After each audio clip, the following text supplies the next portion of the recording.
বিসমিল্লাহির রহমানির রহিম। আসসালামু আলাইকুম ওয়ারাহমাতুল্লাহি ওয়াবারাকাতুহু। সম্মানিত দিনী ভাই এবং বোনেরা, আমরা আজকে আলোচনা করব কিতাবুল আরশ নামক কিতাব থেকে। আমরা এখন আলোচনা করব কিতাবুল আরশের লেখক ইমাম শামসুদ্দিন আজ-জাহাবির জীবনী সম্পর্কে। ইমাম জাহাবির পরিচয়। শাইখ ইমাম, মহান হাফিজে হাদিস, ইসলামের অদ্বিতীয় ইতিহাসবিদ, মুহাদ্দিসদের উস্তাদ, স্বর্ণযুগের শ্রেষ্ঠ মুহাদ্দিস, সর্বশেষ হাফিজে হাদিস, অপ্রতিদ্বন্দ্বী রিজাল শাস্ত্রবিদ শামসুদ্দিন আবু আবদুল্লাহ মুহাম্মদ ইবনে উসমান ইবনে কাইমাজ ইবনে আবদুল্লাহ আজ-জাহাবি আত-তুর্কমানি আল-ফারুকি। জাহাবি নামকরণ। আরবি আজ-জাহব শব্দের দিকে সম্পৃক্ত করে তাকে আজ-জাহাবি বলা হয়। আজ-জাহব অর্থ স্বর্ণ। তার পিতা শিহাবুদ্দিন আহমদ পেশায় একজন অভিজ্ঞ ও দক্ষ স্বর্ণকার ছিলেন। তিনি এ পেশায় অনেক সুনাম অর্জন করেন। সর্বত্র তার সুনাম ছড়িয়ে পড়ে। তার পিতার দিকে লক্ষ্য করে তাকে আজ-জাহাবি বলা হয়। জন্ম: তিনি 673 হিজরির রবিউস সানি মাসে জন্মগ্রহণ করেন।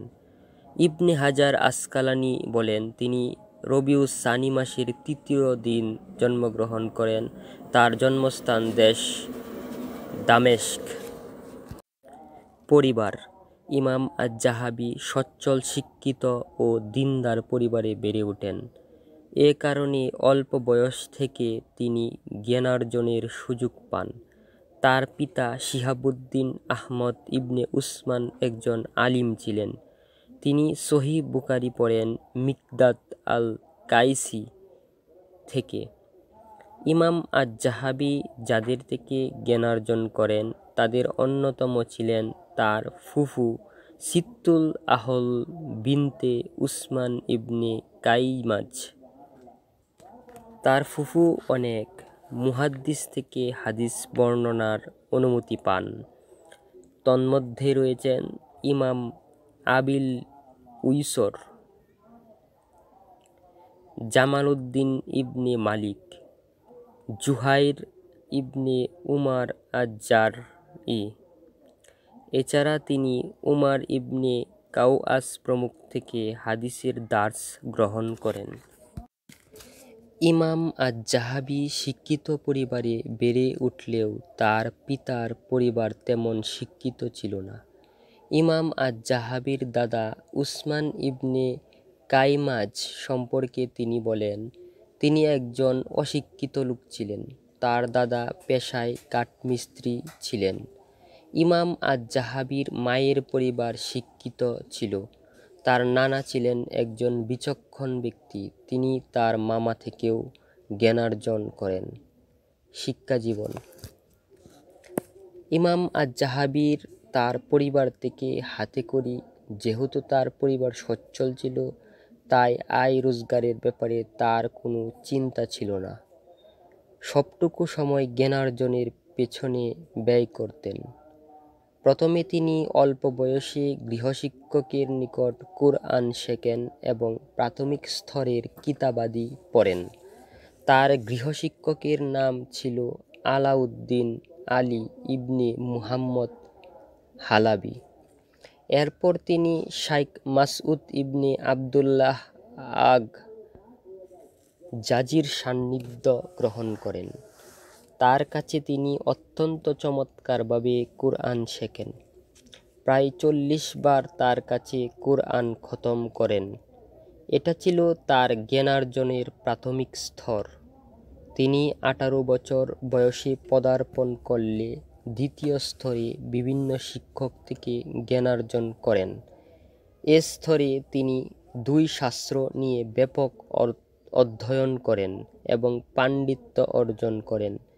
সে 2 শাস্ত্র হল কিরআত শাস্ত্র ও হাদিস শাস্ত্র।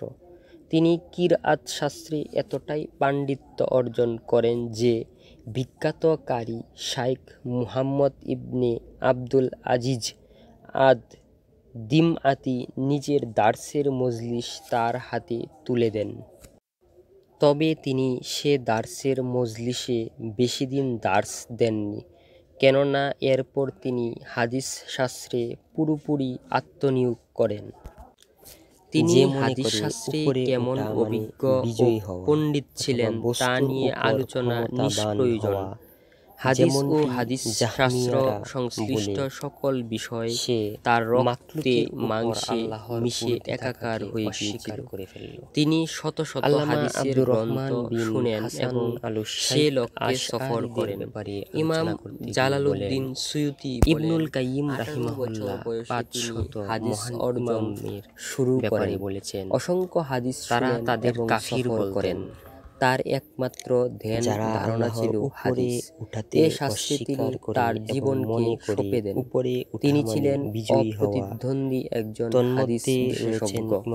ইমাম যাহাবি কিরআত ও হাদিস শাস্ত্রে বেশি সময় দিলেও অন্যান্য শাস্ত্রেও জ্ঞানার্জন করেন, যেমন নাহু শেখেন কাফুদ্দিন আবু আবদুল্লাহ মুহাম্মদ ইবনে আলী আবি আলা থেকে। আরবি ভাষা সাহিত্য শেখেন তৎকালীন আরবি ভাষা ও সাহিত্যের ইমাম শাইখ মুহাম্মদ ইবনে ইব্রাহিম ইবনে নুহাস হালাবি থেকে। তিনি এর ছাড়াও অনেক শিক্ষক থেকে সাহিত্য ও কবিতা শেখেন। এছাড়াও তিনি ইতিহাস শাস্ত্রে বিশেষ পাণ্ডিত্য অর্জন করেন এবং অনেকের থেকে যুদ্ধ বিগ্রহ, জীবন চরিত ও বিভিন্ন ইতিহাস গ্রন্থের মাধ্যমে মোট কথা শিক্ষা জীবনে তিনি বিভিন্ন শাস্ত্রে জ্ঞানার্জন করেন এবং যে গ্রন্থটির যথেষ্ট ভূপত্তি অর্জন করেন। তার গ্রন্থসমূহ এর সবচেয়ে বড় প্রমাণ সফর। ইমাম আয-যাহাবির পিতা তাকে জ্ঞানার্জনের জন্য হলেও সফর করতে দিতেন না। এ কারণে তিনি তেমন সফর করার সুযোগ পাননি। তবে অল্প দূরত্ব এবং কম পথের সফর হলে কখনো অনুমতি দিতেন। তাই দামেস্কের আশেপাশে সফর করার সুযোগ পান। এছাড়া সিরিয়ার কিছু এলাকায়ও সফর করেন, যেমন বালাবাক, হালব, তারাবলুস, কার্ক, মারা, বাসরা, নাবলুস, রমলা, কুদস ও তাবুক। তার জীবনের উল্লেখযোগ্য সফর ছিল মিশর সফর।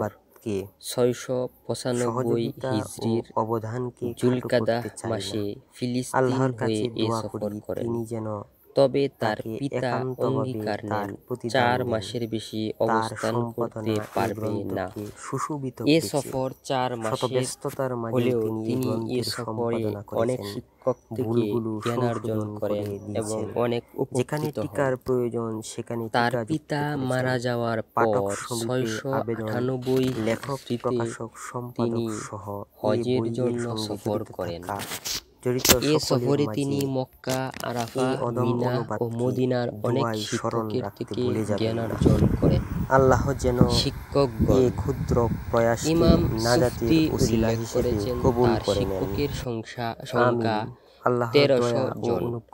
তন্মধ্যে উল্লেখযোগ্য হল আহমদ ইবনে হিবাতুল্লাহ ইবনে আসাকির ইবনে দাকিক আল-ঈদ, আবু মুহাম্মদ দিমআতি, আবু আব্বাস ইবনে জহিরি, আবুল হাসান ইয়াহইয়া ইবনে আহমদ ইবনে সওয়াফ, ইমাদ ইবনে বাদরান, ঈসা ইবনে আব্দুল মুনইম ইবনে শিহাব। তবে তার প্রসিদ্ধ শিক্ষক হলেন শাইখুল ইসলাম ইমাম ইবনে তাইমিয়া। তিনি তার মাধ্যমে সবচেয়ে বেশি প্রভাবিত হন। ছাত্রবৃন্দ ইমাম আয-যাহাবির হাতে অসংখ্য ছাত্র গড়ে ওঠে। তার ছাত্র হুসাইনি বলেন, অসংখ্য ছাত্র তার থেকে কিতাব ও সুন্নাহর জ্ঞান অর্জন করেন। তন্মধ্যে প্রসিদ্ধ কয়েকজন হলেন বিখ্যাত তাফসির ইবনে কাসিরের গ্রন্থকার ইমাম হাফিজ ইমামউদ্দিন ইসমাইল ইবনে উমার ইবনে কাসির, বিখ্যাত ইমাম জাইনুদ্দিন আব্দুর রহমান ইবনে হাসান ইবনে মুহাম্মদ সুলামি বাগদাদি। তিনি ইবনে রজব নামে সর্বাধিক প্রসিদ্ধ। বিখ্যাত ইতিহাসবিদ আল ওয়াকি বিল ওয়াফাইত গ্রন্থকার সালাউদ্দিন খলিল সুফদি, জাইলু তাজকিরাতিল হুফফাজ গ্রন্থকার শামসুদ্দিন আবুল মাহাসিন মুহাম্মদ ইবনে আলী ইবনে হাসান আল হুসাইনি, বিখ্যাত ইমাম তাজউদ্দিন আবু নাসর আব্দুল ওয়াহাব ইবনে আলী আস-সুবকি। গ্রন্থাবলী: ইমাম আয-যাহাবী অসংখ্য গ্রন্থ লেখেন। ইবনে হাজার আসকালানি বলেন, তার সমকালীন যুগে কেউ তার মতো গ্রন্থ সংকলন করতে সমর্থ হননি। ডক্টর বাশশার আওয়াদ তার গ্রন্থের যে তালিকা প্রণয়ন করেছেন তাতে 215 গ্রন্থের নাম উল্লেখ করেছেন। তন্মধ্যে প্রসিদ্ধ কয়েকটি গ্রন্থ হল সিয়ারু আলামিন নুবালা, মিজানুল ইতিদাল, তারিকুল ইসলাম, আল কাশিফ, আল মুগনি, তাবাকাতুল হুফফাজ, আত তাজরিদ ফি আসমাইস সাহাবা, মুক্তার তাজিবুল কামাল, তাবাকাতুল হুফফাজ ইত্যাদি। মৃত্যু: ইমাম আয-যাহাবী 748 হিজরির 3রা জুলকাদা সোমবার রবের কাছে পাড়ি জমান। মৃত্যুকালে তার বয়স হয়েছিল 75 বছর 7 মাস। তিনি দামেস্কে মৃত্যুবরণ করেন।